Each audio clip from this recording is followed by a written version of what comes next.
interesting, robust discussion, which I think is what this issue needs more than it usually gets.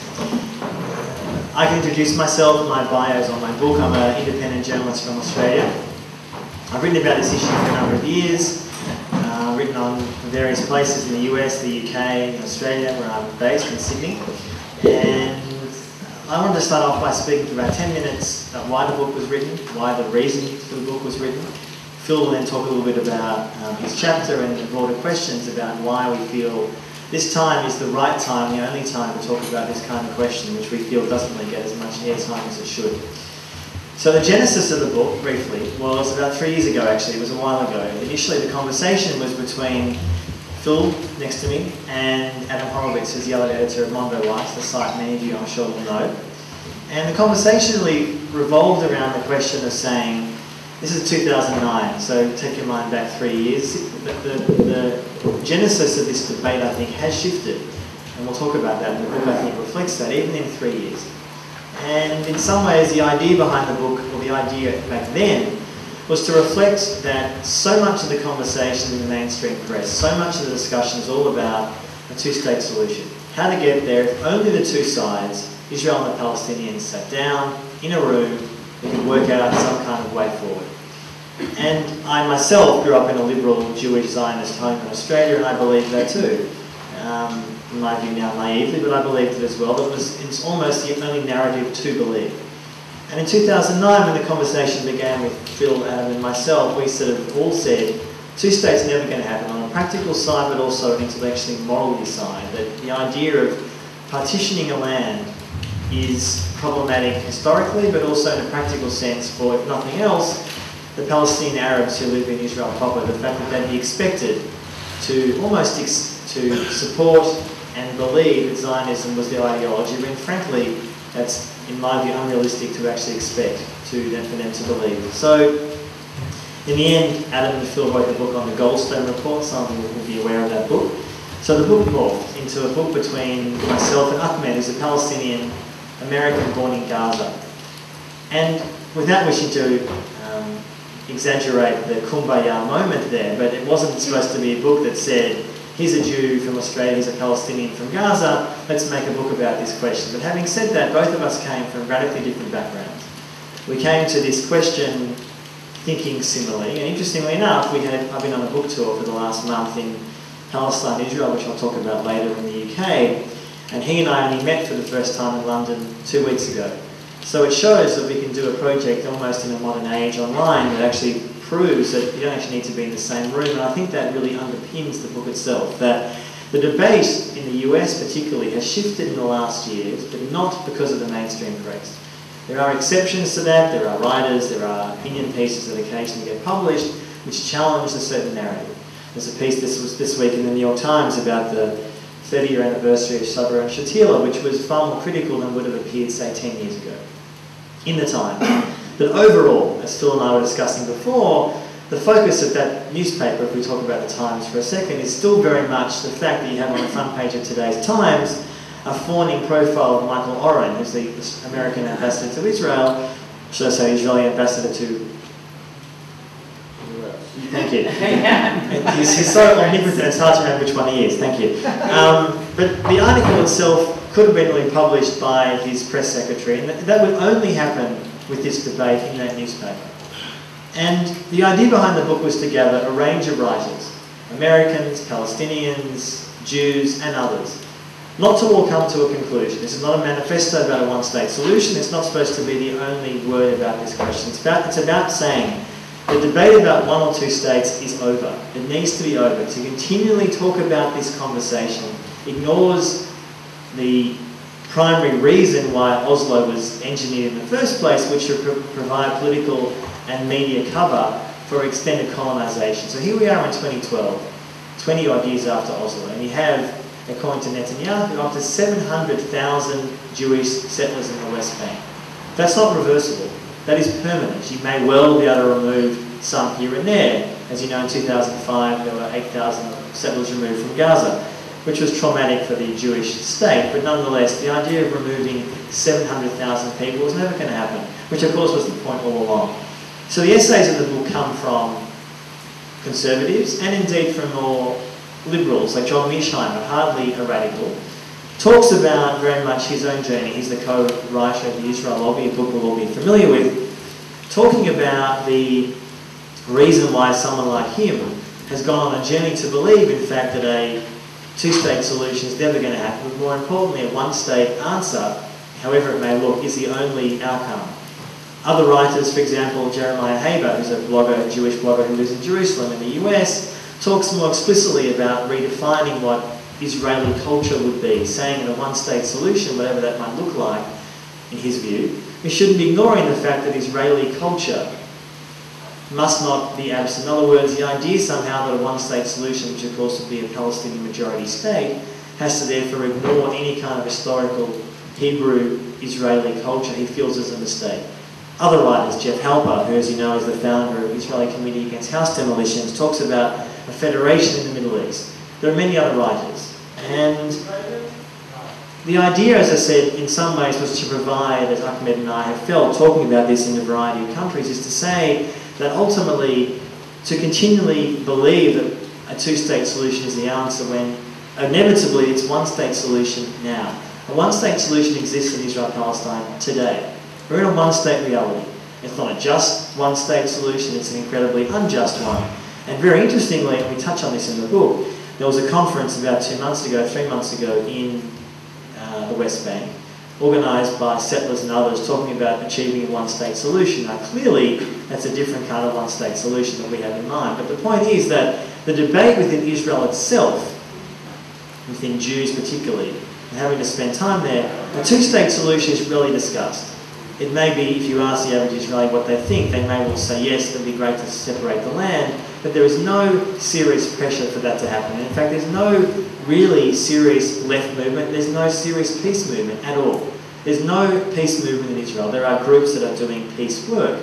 And let me just finish on this. Joseph Danner, who's an American journalist based in the West Bank, talks about two things: the non-violent movement in the West Bank, where you have internationals, Palestinians and Israelis fighting against the occupation on a weekly basis, but also the big social movements in Israel last year, the so-called J14 movement, which was the biggest protest in Israeli history.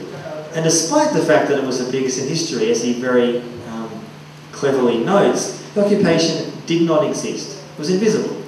So despite the fact that you have 500,000 Israelis on the streets, a lot of people for a country of roughly 6 million, the occupation was invisible. And many of the key people behind that protest movement last year and this year continually say, by raising the occupation, you would divide and possibly massively reduce the numbers of people on the streets, which is probably true, but that's symptomatic of the fact that without massive outside pressure, boycott, divestment, sanction, economic pressure, etc., political pressure, this conflict will never change in a way that we believe is just for all peoples in that land. Dr. Phil. Thanks, Andy.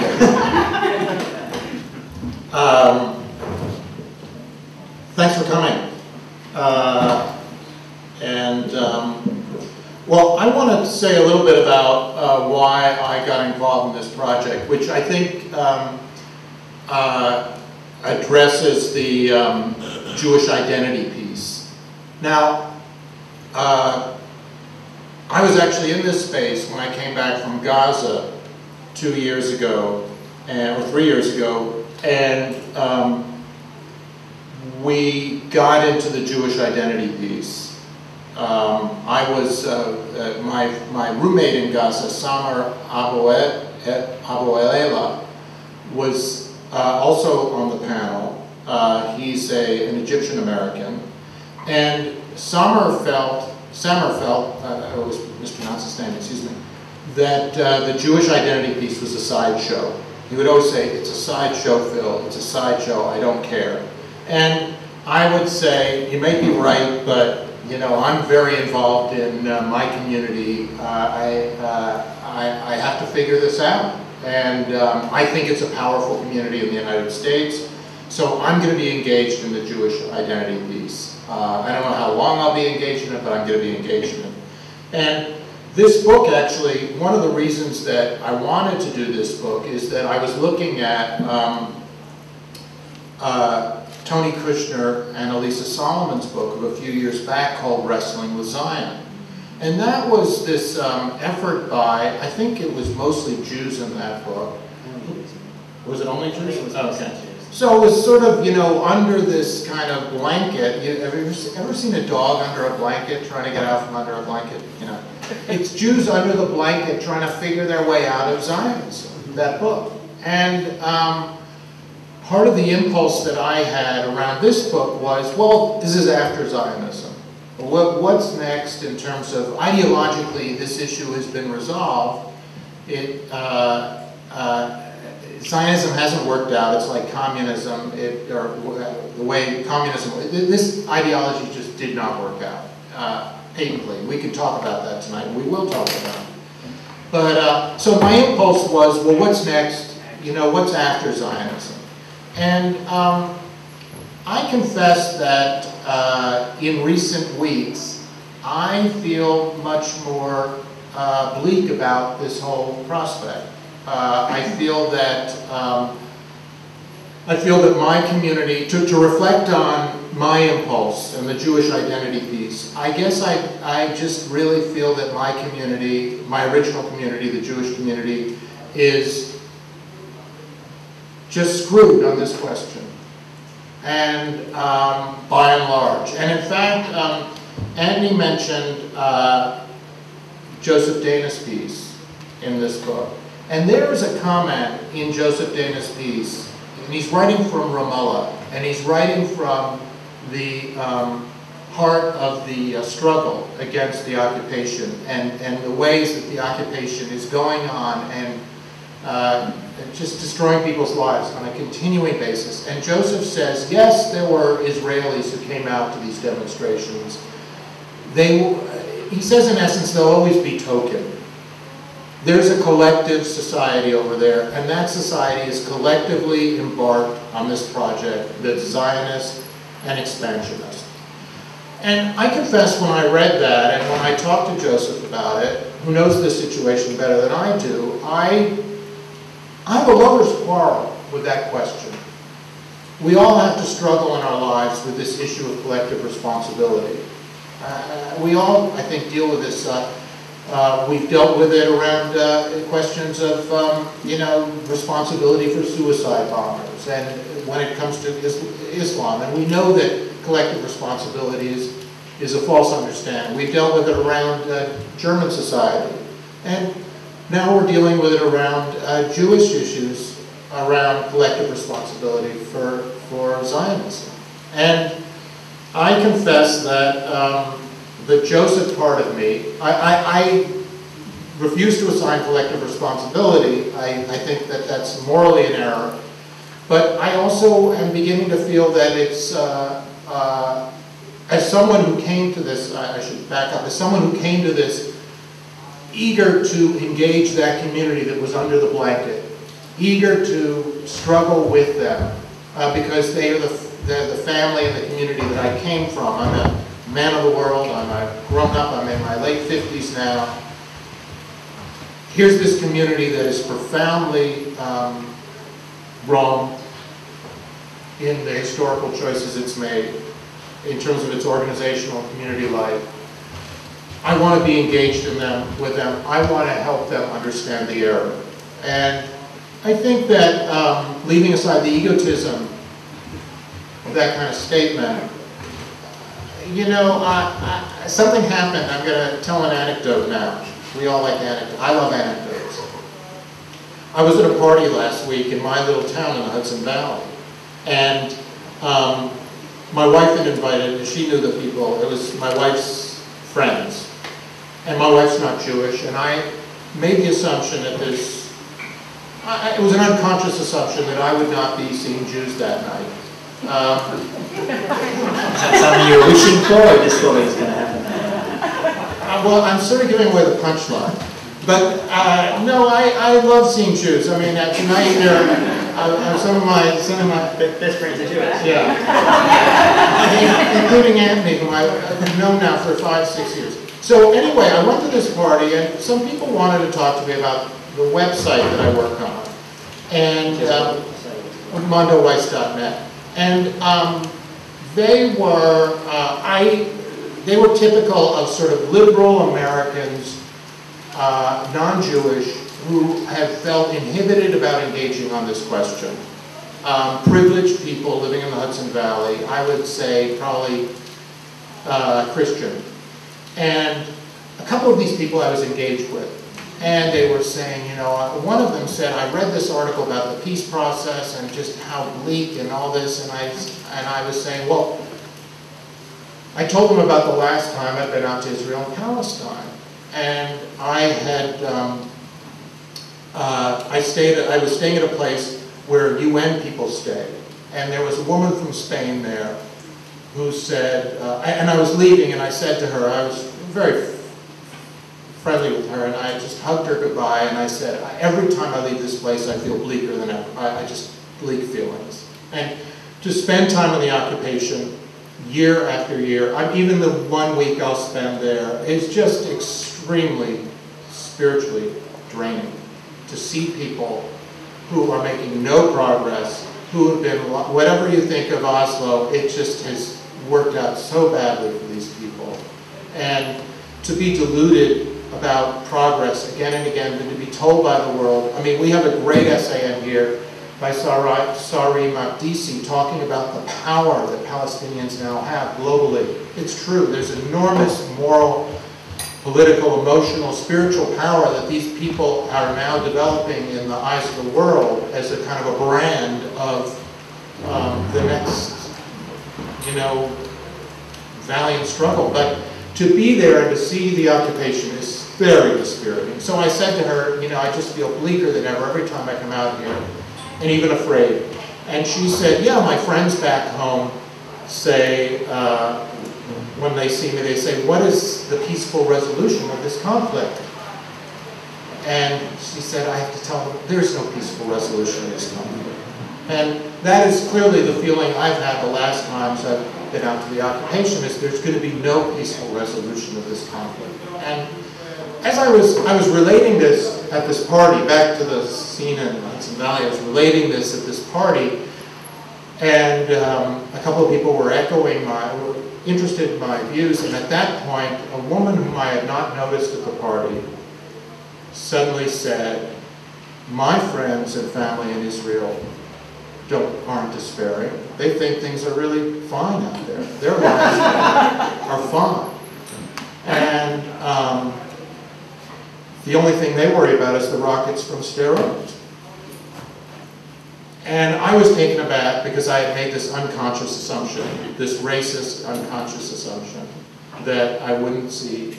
This woman was obviously Jewish, and there may have even been a Holocaust statement that was made in the course of this very brief conversation, after which her husband refused to shake my hand. We left the party, wonderful summer party, and I realized that at some level this had helped ruin the party, because a day later my wife's friend who had invited us called and said to my wife, Sharon, I'm going to give her a fake name, Sharon is very upset about what happened. And Sharon is, she's very upset about her husband's website and this and that. And my wife said to me, let's get together with her and talk. And I said, I don't want to talk to her.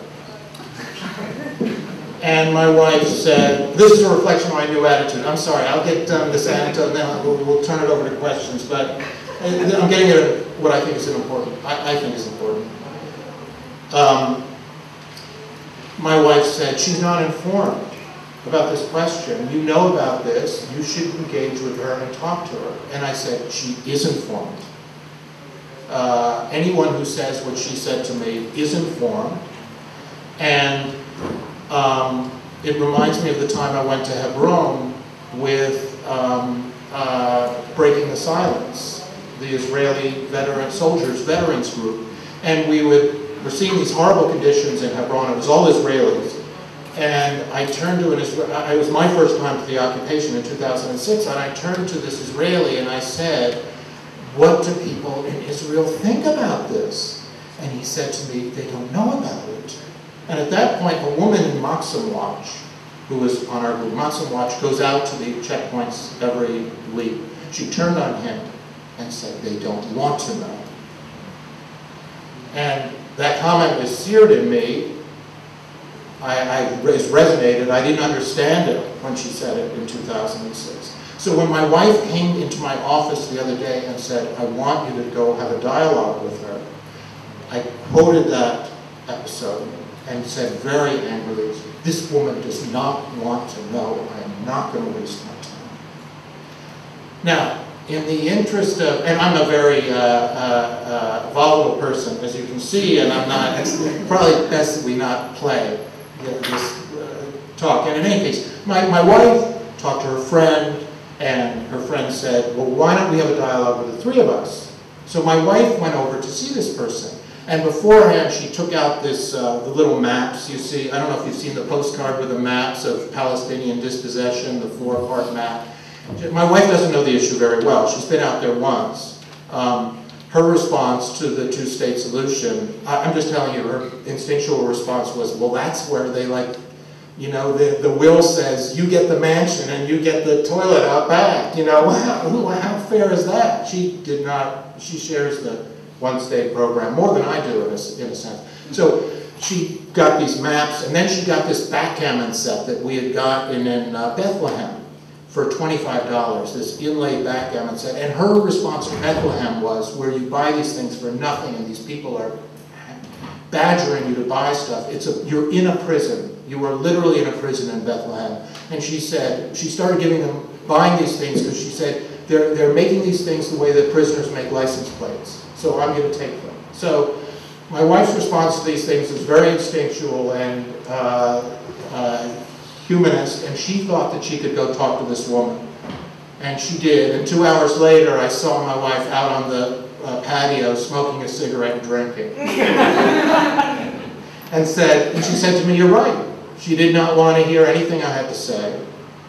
She is well informed. So I had this response to this event of thinking that my lover's quarrel with my people about this question, I think might be reaching an end. I think that I am very grateful for, as Joseph is in his statement about the demonstration, very grateful for the presence of wonderful Israeli people and wonderful Jews in this movement.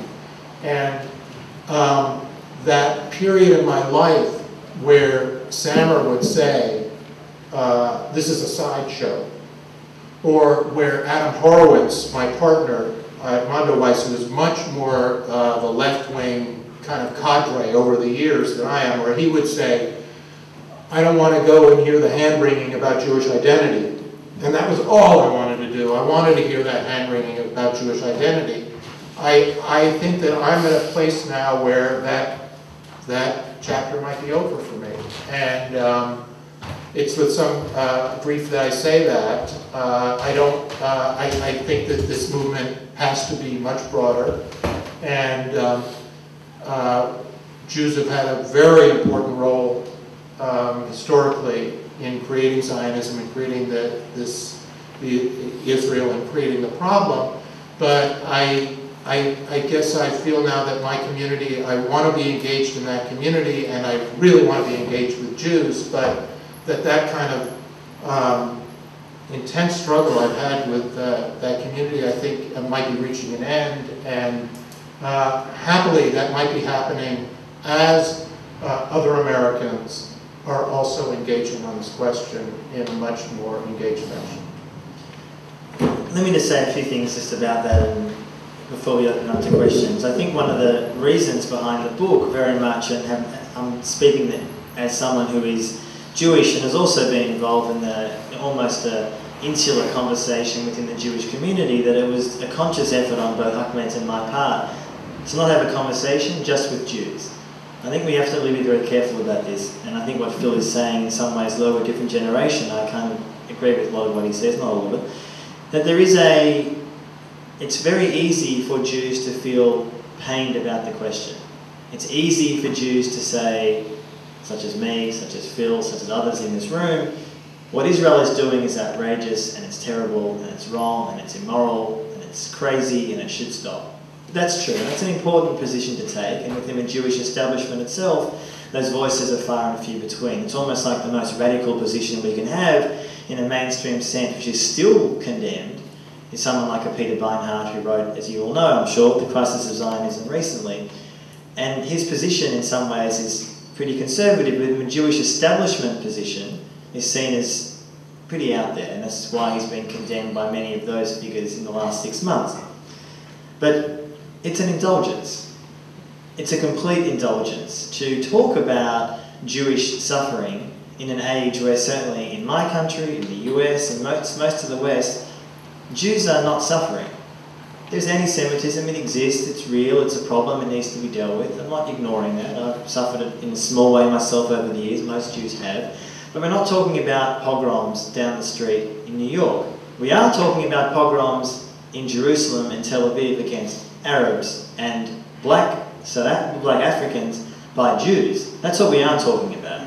We're talking about the enabling by a Jewish establishment and the political elites in much of the West to those pogroms against blacks and Arabs.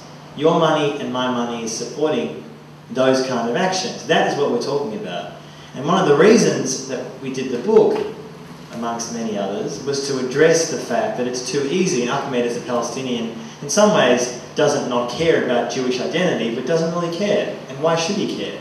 He's far more interested, as he should be, why, for example, 3 weeks ago, he couldn't, or made a choice not to come with me to Palestine to do events, because he thought, probably rightly so, he'd be blocked at the airport because he's a Palestinian. That's what this is about. It's about trying to make people aware in the States, in Europe, in Australia, elsewhere, the fact that the narrative that we are told about two states, a peace process, all that stuff that we all know about and hear about ad nauseum in the corporate press, the Jewish establishment, even some degrees in some parts of the Arab political elites in the Arab world who have been complicit in maintaining the illusion. It's challenging that consistently. And this, I'm not saying this book is going to do that single-handedly, of course it doesn't, and no book or any work can. But what I think it hopefully can do in some small way is to say that the responsibility, certainly in my view, as a Westerner, is with us. That it's because of us that what is happening there. It's not because of the Palestinians themselves. I don't mean that they have no agency or they're solely victims. I don't think that for a second. There have been faults and problems and issues with Hamas and the PA, and we talk about that. The Palestinian Authority is a key problem to resolving the issue. They are complicit and are happy to take funds and resources and training from the West to maintain the occupation. That is clear. But the architecture around which this conflict has been built is designed here. It's designed in my country, it's designed in Europe. It's a foreign project that's been imported to Europe. That's the issue. So I guess I want to just, I don't know if you want to say anything to that, but I think it's important that we, and I had to sometimes stop myself as someone who is regularly engaged with the Jewish community in my country, mostly without much success, to be honest, to try and change minds, I think. But it's an indulgence. It really is an indulgence. And ultimately, having to spend time in Palestine again, having just been through other conflicts in the last few years, Afghanistan, Haiti, elsewhere, we fool ourselves if we believe that simply talking about some kind of peace process, which we are fed by the press, is a solution, is any kind of answer, when in fact it requires a reimagining of the conflict itself. And one of the things about the book is to say, at some point soon, next month, next year, in 6 months, I don't know when, we're going to come to a point where people in positions of power will say, oh shit, the two-state, it's over. It's over. It's over now. It's been over since it started, but it is over. At what point do we then say, so what comes next? What are the ideas? How do we get there? How do we imagine what's going to come next? And I think the problem has been that many people, and I'll finish on this, I worry about this, that if Obama wins a second term, which at the moment you have to say is likely-ish, is that I fear that if there is any kind of pressure from the Obama administration on Israel or the PA, which is not impossible, that some kind of Bantustan Palestine is created. This is possible. The PA could accept it, wouldn't surprise me. Israel could maybe accept it. This presents a serious challenge to all of us in the West and for that matter in the Middle East to say, how do we respond to that? It would not be a just state, of course, but it would be called a Palestinian state. And I think this might sound naive in hindsight, but I thought this could happen during the Bush years.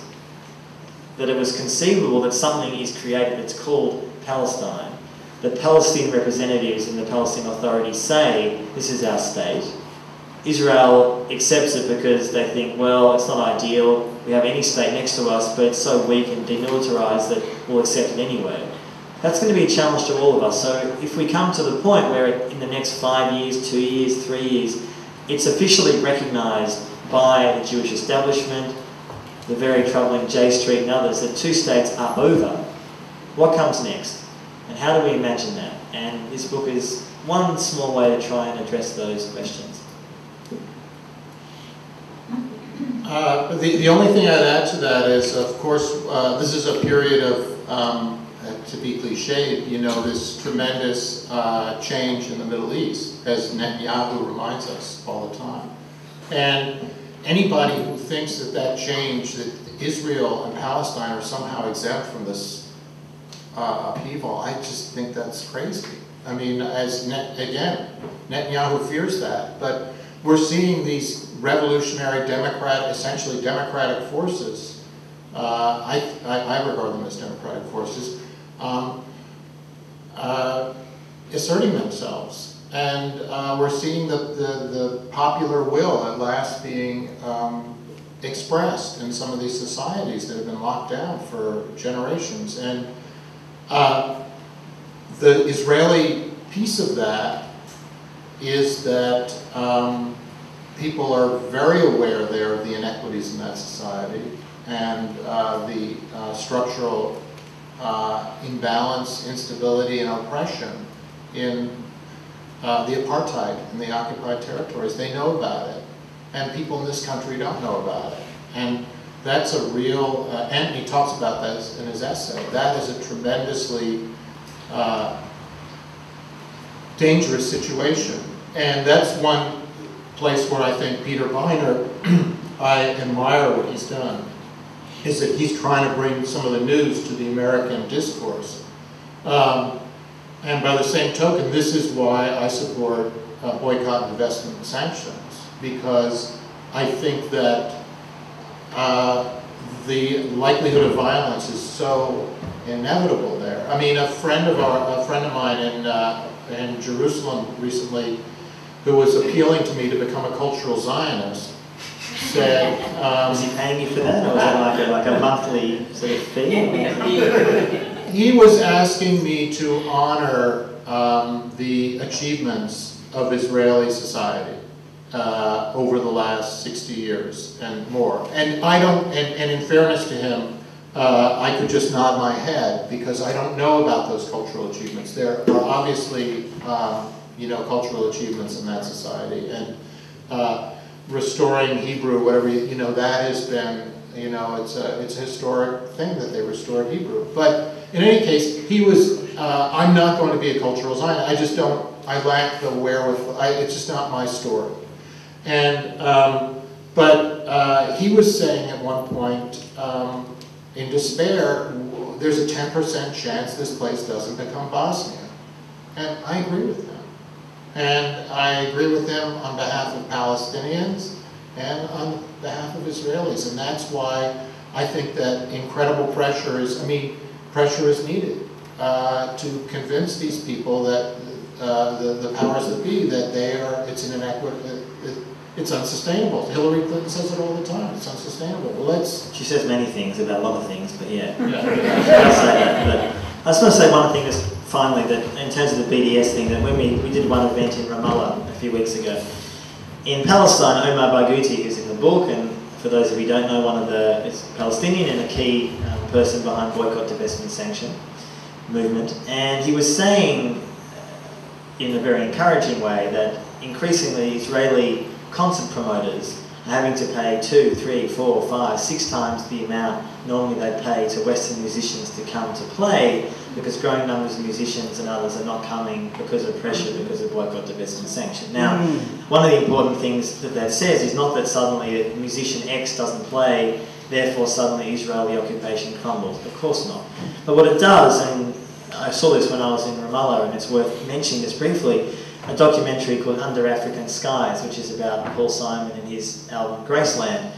25th anniversary. It's basically a film documenting the recording of the album 25 years ago, mostly about the music. But what it does do, which is incredibly important today, is reflect on the fact that Simon in 85, 86 went to South Africa, broke the boycott, pissed off a lot of South African ADC people who were, ANC I should say, who were demanding, as BDS people are now, we are calling for people not to come. And ironically, Simon ended up being an anti-apartheid spokesperson of sorts. But what was fascinating was a conversation in the film, I'd encourage people to see it, between Simon, who goes back to South Africa to, I guess, play an anniversary concert, and key people in the ANC who were talking about a cultural boycott, and the effect that Simon breaking that in the 80s had on the movement. And the reason it's relevant today is that increasingly, as I was saying before, musicians and artists and others are having to question the fact that they go there. One last example, Madonna, who's hardly an alternative artist, played in Israel a few months ago. There were pressure on her to not play. She played, unsurprisingly. But what was interesting was even her, who's about as big as you're going to get, felt the need to appease a so-called BDS movement by saying, putting an invitation out to Israeli and Palestinian peace activists to come and kind of, have a bit of a hug at the concert and sort of do something towards peace. Israeli activists came, Palestinians basically said, fuck off, essentially. And it was the right decision, because one of the key things about BDS, and one of the reasons why increasingly in Israel itself there's a fear that normalising the situation is not working, is the effect of this is up here.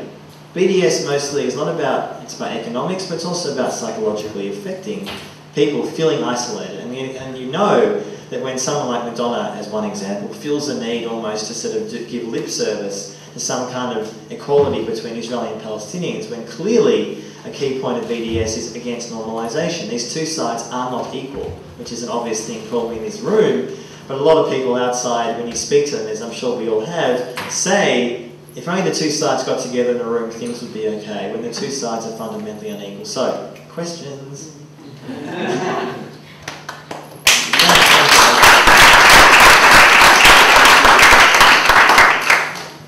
Yes, over here. I have a question. So, you were talking earlier about how there's no peace process inside, or no peace movement inside Israel.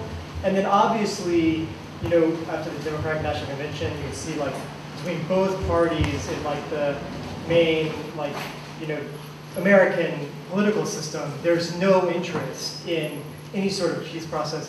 But you were saying the only way to have that happen is to apply pressure, and then you talked about BDS. But where would that, if there's no interest in Israeli society, and definitely in Israeli elite political society, and there's no interest in American society and in American, definitely not in American political elite society, maybe like broader in America, like if people knew what was going on, like non-Jews especially would say this is wrong. Where do you see that pressure, like as a tactic, where does the pressure get applied to actually have a peace? You know what I'm saying? Like, and is the only way to apply pressure via BDS? And if so, where do you see BDS? And then another question that I'm just always curious about is like, if you're like Netanyahu or Lieberman or like in the Zionist expansionist idea, what is the end game? Is it to just push all the is it to like make Gaza part of Egypt and then push the Palestinians into Jordan, like force march them into the river? I mean, what do you do? Like, or is it just to keep the status quo? I mean, that's just something I'm always curious about. Yeah, they're both big questions. So let me just say a few things. But no, that's okay. They're important questions. Let me answer the second one first. I often get asked, and I'm sure Phil does as well. So where is this all going? What is the end game? What is the belief that how is this going to progress? If you're an Israeli nationalist and if you're an Israeli leader, you would say to yourself, in the last 60 years, the goals have been not exactly in a straight line, but you've been pretty successful. You've had a situation where in the space of 40 odd years you've now moved 700,000 Jewish colonists to the West Bank. That's pretty successful in that mindset.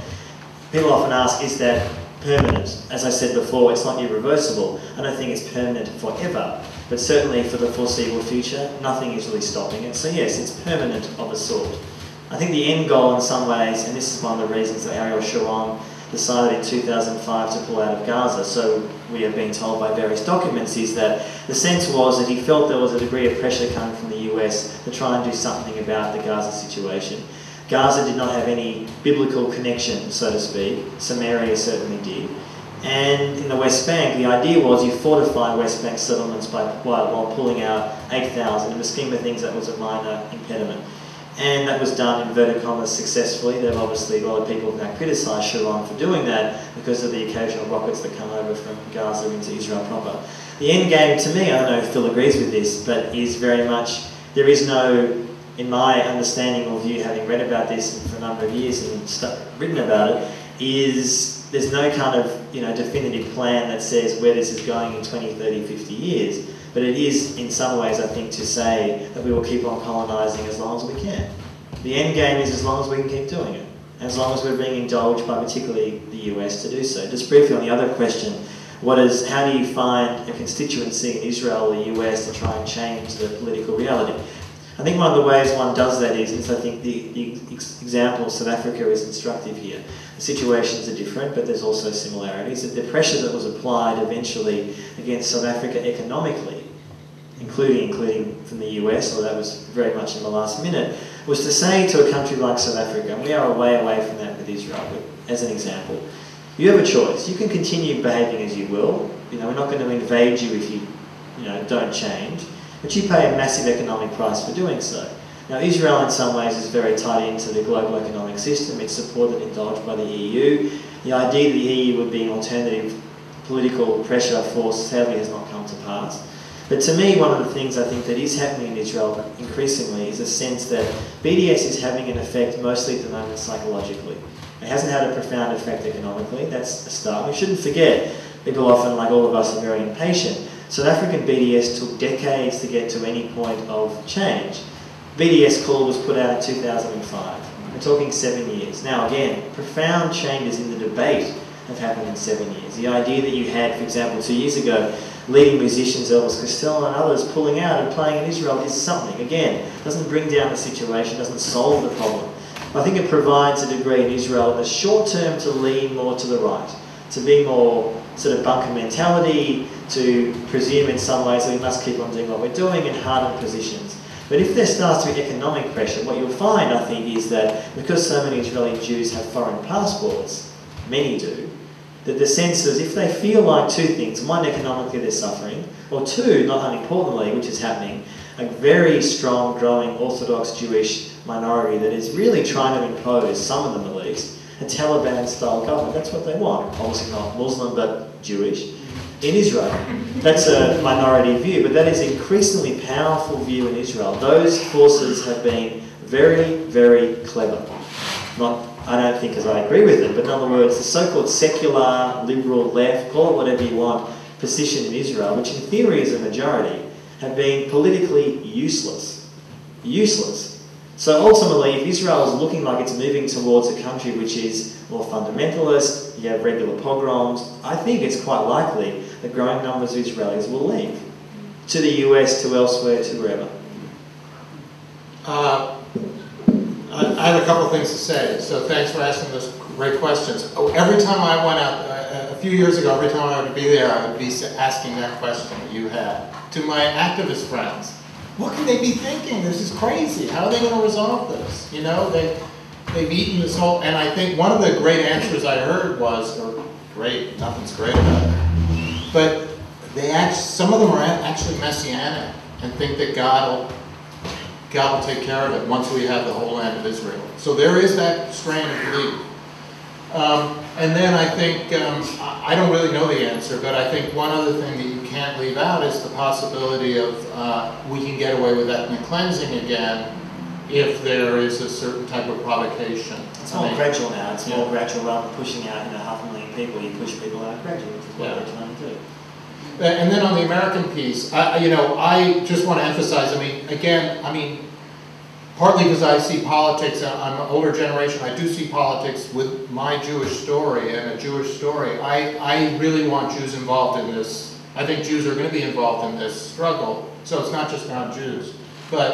And the Holocaust, I see that piece as playing an important role in just, because we're creating the materials of genocide. They are creating the materials of genocide there. So I think there's a way to actually flip Jews, a lot of Jews, on these questions, in American Jews. And then, speaking to the larger American question, I think there's a way to really, I think right now, it's hollow at this. I think that some of the opposition that you're seeing, that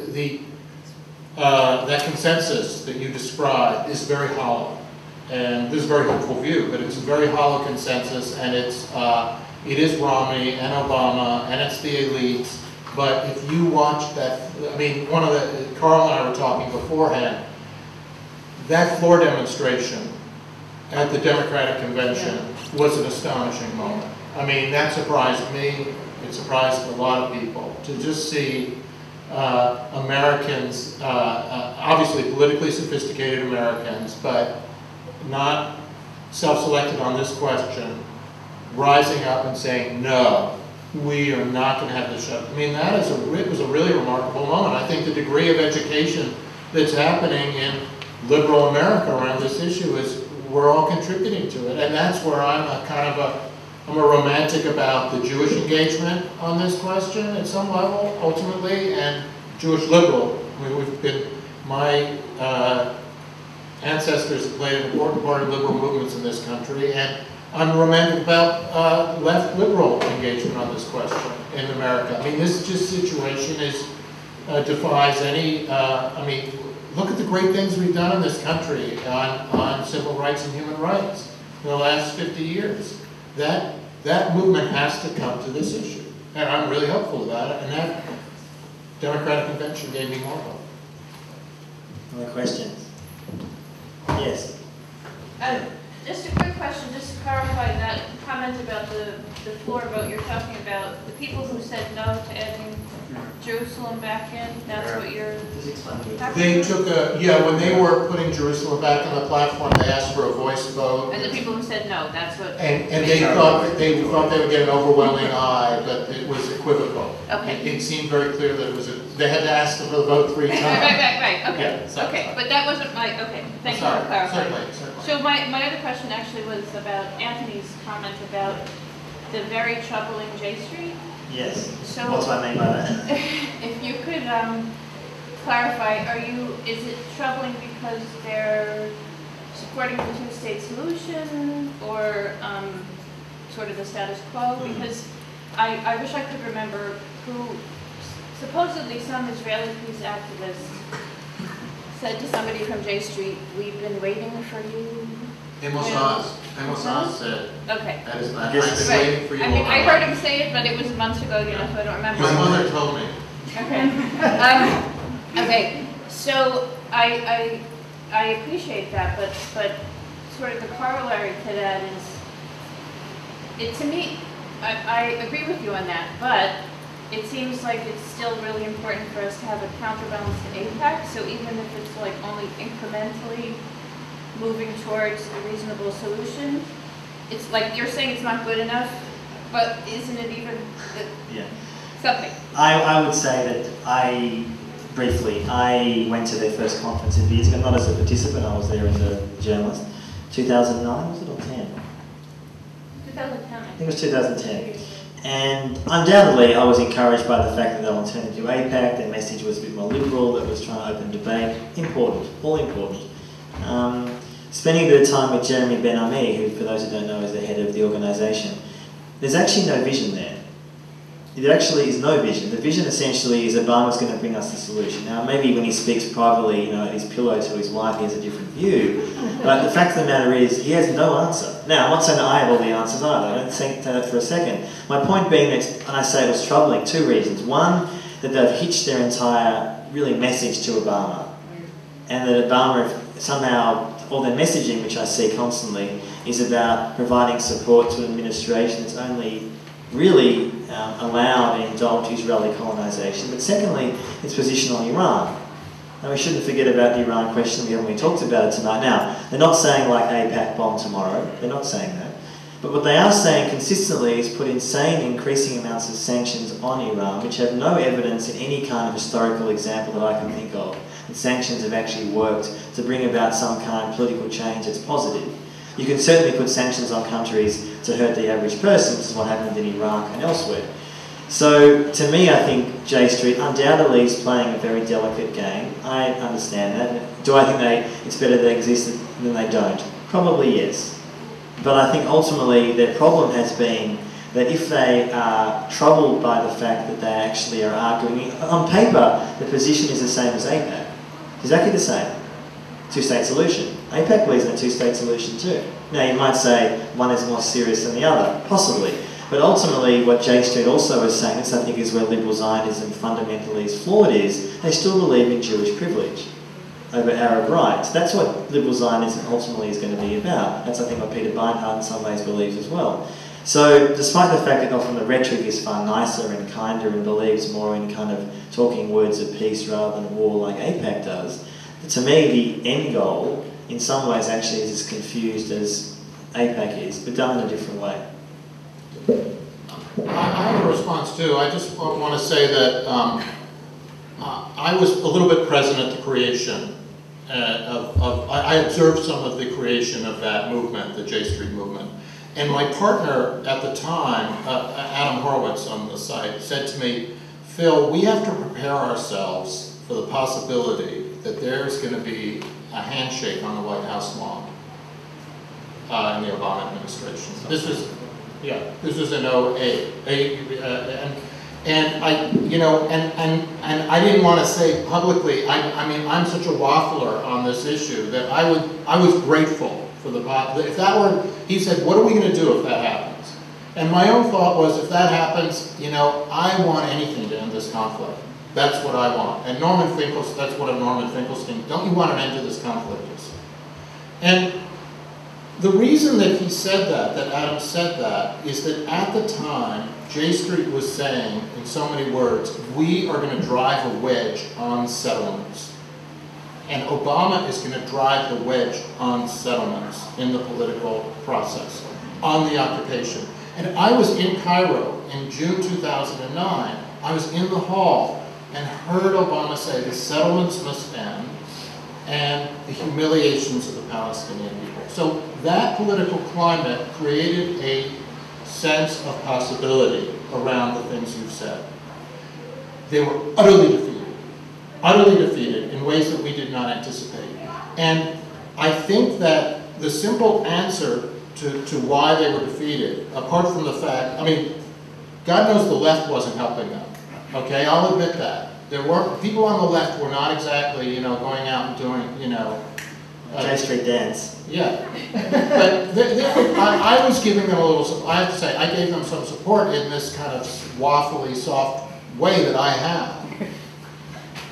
The reason they didn't succeed, I think, is if you go to the site, the Americans for Peace Now site, which is closely allied with J Street, and you look at our policy of questions and answers about settlements, they are saying in there, they are engaged in the question, they're answering their critics. They're trying to engage the Jewish community on this question, to move it forward, to drive that wedge on settlements. And their question, one question is, but didn't God give us the land on the West Bank? And then Peace Now is then engaging this question in a serious fashion. And I find that repulsive. So do they feel like they have to talk to everyone? No, they're not talking to everyone. They're engaging, what they're doing is they are engaging with Jewish fundamentalists, fundamentalist Zionists. They regard that as their chore politically, and that's why they failed. Because this was the ball game for them, was to engage, they were engaged in the Jewish, this was a struggle inside the Jewish community. And I don't think you can have a struggle inside the Jewish community about this issue, because inevitably you are going to have people in the room who are as crazy about this issue in religious terms as if you had a group of Catholics talking about abortion. I think it's exactly, I mean, not exactly, it's fundamentally similar. So if you were going to have, if we were going to have a conversation with Catholics about abortion rights in Roe v. Wade, I don't think we would have made a lot of progress in this country. And similarly, I don't think you can drive a wedge on settlements by having this as your energy to engage with that community. They don't trust. I don't think J Street, or for that matter, Peace Now, I don't think they trust a broader coalition, because I think they will inevitably be engaged with people who are not Zionists, who don't care for whether Israel becomes a democracy or whatever, and their core value is maintaining a Jewish state. So I think that's the political, they fell between those stools politically. I'll say one thing actually in their favour just briefly. I did an event a few days ago in Washington with the Palestine Center, and the head of that is Yusuf Mania, many people know, and he was saying that he was recently giving a talk with J Street U, which is the university, speaking to various students. I think it was in the Washington area. And he was saying that he was invited with a few other speakers to talk about the Palestine-Israel conflict. And he said that a lot of the Jewish students at J Street had organised to be there on that day, and about 40 or 50 people. He said, came up to him afterwards, and the stuff they were saying to him, it's obviously hard to judge how sincere it was. He said were far more critical than he expected. Now, I'm not saying J Street itself has created those 40, 50 people, but in other words, there is clearly something going on, which we talk about in the book, about a younger Jewish community in America and elsewhere who are increasingly uncomfortable with what is going on. So if J Street in some way is supporting that directly or otherwise, that's obviously a positive thing. Now, whether the leadership is ready to have that kind of conversation, I don't know. I mean, there's still going to be lines that they don't want to cross. So I was encouraged to hear that. It was a small side, but it was something. Yeah, it's like this thing already. I'm Sherry Wolf, actually. We're the ones who've been corresponding back and forth. It seems to me we have to make a distinction between what's happening in official politics and what's happening in the real world on this issue, like with so many, because what you talk about, Phil, I agree with you in terms of the hopelessness of the official process, but the two dynamics that you both touched on is where the rubber hits the road on this issue. The BDS movement globally has actually had mammoth successes in comparison to anything that we've seen really since Israel's founding, in terms of global popular consciousness, much bigger in countries like South Africa and Britain, where trade unionists and what have taken positions and are boycotting even the churches now in this country, at least boycotting, goods made in the territories, if not Israel proper, so to speak. And then the dynamic globally of the upheavals in the Arab world, which are not going to wait for the line from J Street or Obama, for that matter. And it seems that that is such a striking difference. And in the same way that we would never gauge the health or sophistication or whatever advances of the American black civil rights struggle in 1967 on the basis of what some cracker in Mississippi thinks, I don't think it does us well to gauge the health of the consciousness around Palestine and the forward momentum that is just sort of palpable that all of us are expressing here on the basis of where J Street or Jews basically in this country or elsewhere. I mean, I say that as a Jew myself, as an anti-Zionist, but I think that because you look at the BDS conference, right, in this country over the last 3 years, vilified in the paper of record, 400 people turn out. SJP conference, its second time ever out the gate, 350 people. They actually had to lie about the numbers. It was many more than that in order for, to stave off the security people. I mean, the Russell Tribunal on Palestine, which I'm affiliated with, hundreds of tickets have been sold within 2 weeks of a website going. That's not going to be a problem. Getting the Chomskys and the Angela Davises on board to be public. These are advances that are very real. And what's happening in the Arab world is very real. And when you talk to not just the sort of forces in Egypt, which I understand has left the front pages of this paper, but there are mass strikes going on in education and textile. The revolution continues from the vantage point of the Egyptians, and even in the Muslim Brotherhood among the youth. For them, the formative experience when you talk to them about what shaped their political sort of, kind of stick to their backbone was their protest and their organizing around Palestine, that they are not willing to throw under a bus for this or that issue. So it seems to me, not to sing kumbaya, because it's miserable and the situation on the ground, we have only just begun, but it just seems the wind in the sails of our side has never seemed stronger. And since I'm a teenager when I got involved in this issue 30 years ago, I've never seen so many people, and it's largely young Arab Americans, very often